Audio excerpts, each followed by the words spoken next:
पिछले कुछ वक्त से न्यायपालिका की स्वतंत्रता को लेकर कई तरह के सवाल उठ रहे हैं। पूर्व चीफ जस्टिस डी.वाई. चंद्रचूड़ को लेकर काफी विवाद सामने आए हैं। पीएम मोदी की चंद्रचूड़ के घर जाकर उनसे मुलाकात और पूजा सवालों के घेरे में आ गई है।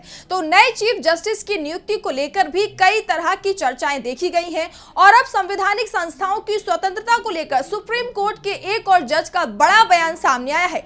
तो क्या है पूरी खबर, आइए देखते हैं इस रिपोर्ट में। एक तरफ जहां पूरे देश में संविधान का मुद्दा चुनाव आयोग की निष्पक्षता विवादों से घिरी हुई है और इस बीच सुप्रीम कोर्ट के जज पीएस नरसिम्हा ने भारत के संवैधानिक संस्थानों की अखंडता को बाहरी और राजनीतिक हस्तक्षेप से बचाने की बात कही है। उनका यह बयान ऐसे वक्त में काफी अहम माना जा रहा है।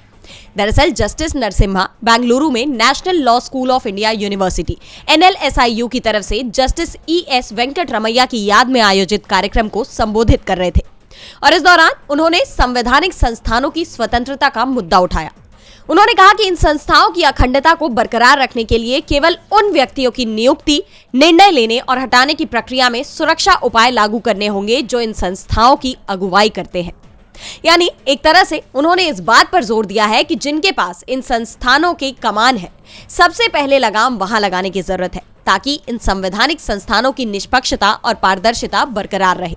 जस्टिस नरसिम्हा ने चुनाव आयोग का उदाहरण देते हुए आगे कहा कि आज हम ये मानकर चलते हैं कि संसद और राज्य विधानसभाओं के चुनाव कराने के लिए कार्यपालिका के बाहर एक अलग निकाय है, लेकिन ये समझना भी जरूरी है कि इसके संस्थागत होने से पहले कार्यकारी शाखा के जरिए भी चुनाव कराना मुमकिन था। उन्होंने भारत के संविधान निर्माताओं की दूरदर्शिता की सराहना की, जिन्होंने कार्यपालिका के बाहर एक निकाय के जरिए चुनावों की निगरानी, निर्देशन और नियंत्रण को संस्थागत बनाने का विकल्प चुना।